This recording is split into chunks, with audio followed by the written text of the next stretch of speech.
who you are is far more valuable to the world than what you do.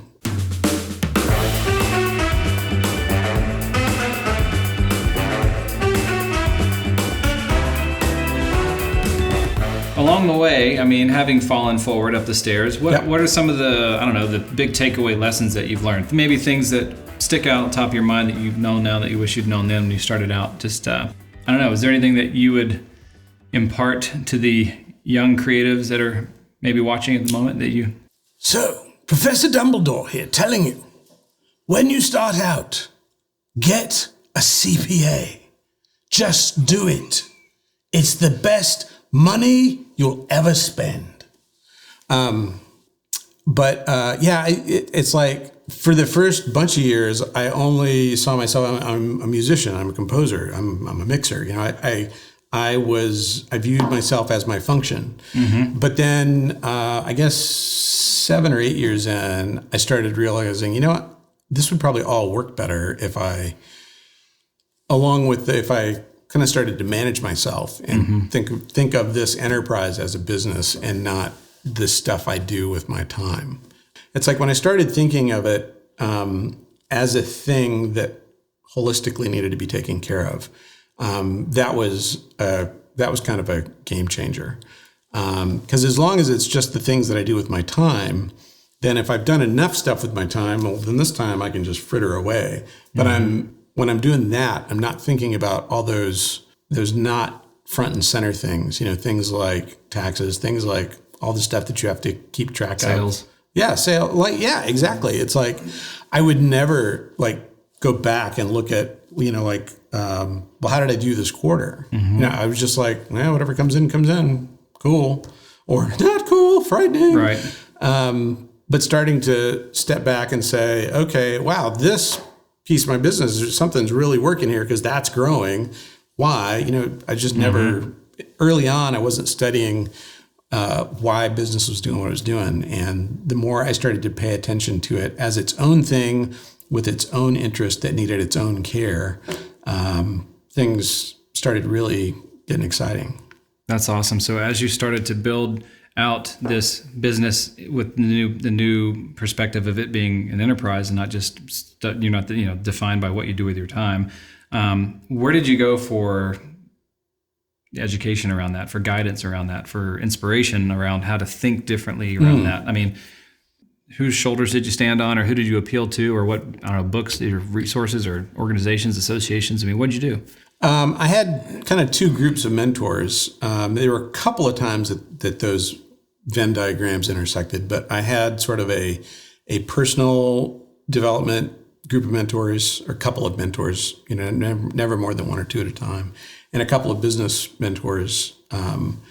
And sometimes, there were guys who taught me about music and mixing and stuff like that. And then there were guys who taught me to think about an enterprise and think like an entrepreneur and that kind of thing. And there wasn't a ton of overlap in the two. It was like I learned this stuff from these guys and this stuff from these guys. But it was definitely never my primary gifting was the management of the enterprise. That was always something I was working hard at. You ever have trouble letting go of those things that you knew you needed to hand to someone else to do? Or did you continue to wear all the hats? You just got more efficient at wearing the hats? That's a great question. I remember when I first started delegating a few things, and it wasn't so much the entrepreneurial things, it was just some of the, I started handing off mixes on some projects that I didn't super duper enjoy mixing, started to hand those off to somebody. And I was like, this is the magic of building a business. And then I started thinking, I don't think I ever want to have a post house with 20 employees. That's not my personal vision for me. Sure. But it's like, man, if I can help out my friend, he was super excited to get the work and he did a killer job. And, it was good. It worked out good bottom line wise for me. I was like, great. 2 years ago, I don't recommend this for everybody. You have to have a really, really secure, solid marriage to do this. But about 2 years ago, my wife, Andy, became our studio manager. And in a logistical sense, became my boss. So she keeps track of, here's what's on the plate for the day, the week, the month, the quarter. Okay. And here's what needs to be on your radar right now. Mm-hmm. And then here's a quick reminder about something to be on your radar tomorrow. Oh my gosh. Like, huge weight off the shoulders, right? Not only that, but productivity through the roof. It was like having somebody who could sit outside of me and look at all the little projects and go, put them in this order. You don't need to worry about that. Those 3 right now. Those, don't worry about those. Just worry about these. Yep. It was like getting a focus. 12-day work week. Oh yeah. It was like all of a sudden it just felt like I had more time. We both frustrate each other sometimes, absolutely, but it goes with the territory. Yeah. It does. But it's been magic. Because I think a lot of creatives, there are all those tropes about, creatives are not linear and they don't handle, routine and responsibilities that well. And people who do those things well aren't very creative. And those are tropes because they're mostly true. Yeah. But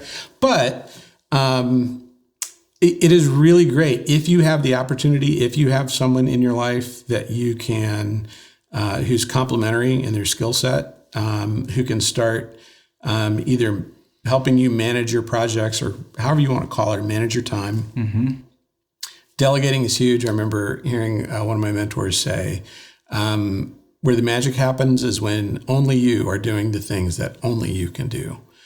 And I would love to get to where that's 100% the case, but it's way more the case now than it used to be. Mm-hmm. And I have started like hiring freelancers to do other stuff, and it's the greatest. Yeah. So not always easy, because one of the things we like about being creative and about owning our own businesses is we're our own boss and we get to do our own thing. Yeah, we're our own boss. Right. I once heard, this funny thing about working for yourself is this idea that you give up the security for autonomy.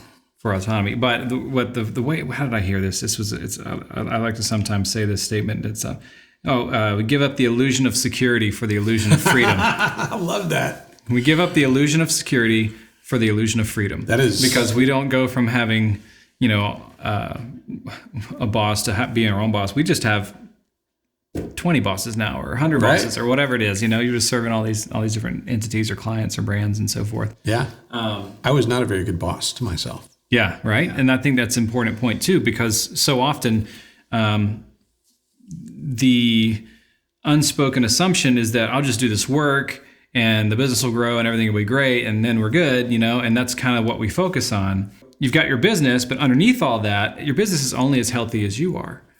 And I know this is something you have a lot of experience with, so I want to touch on this. As you mentioned, you're married. Okay, so you're building this business. You've shifted your thinking into you're an enterprise. You're not just a summary of what you do with your time. Let's talk a little bit about that, because I think that just kind of goes over or under the bridge, and people don't, as they're moving along and as they're moving towards success. Talk a little bit about this idea of mentors and the importance of having support and wisdom in your life, and then also where your foundation is. It's kind of like that iceberg, right? Like this is your work, and then really the roots of all that is underneath the surface. So, and that's so crucial to focus on in order to be successful. So. And I think another way of saying that is that we, especially early on, we think in especially creative skills type jobs, whether it's as a freelancer or building a business or whatever, we think what we're trying to sell people on is what we do. But as it turns out, and we can sell somebody what we do once or twice, but where the magic happens, where repeat business happens, where that blend of loving what you do and who you do it with happens is when you realize that you're offering people who you are. You're offering them you as a person. Who you are is far more valuable to the world than what you do. And so there's two ways to kind of succeed. You can do lots of what you do for just, this rotating door of people, or you can really begin to invest personally in the people who you work with and the people you work for, to where they know they're like, I'm hiring more than a composer or an editor or a shooter or a DP or a set designer or whatever. Like I'm really partnering in this endeavor with someone I care about and someone who I know cares about me and who cares about more than the project.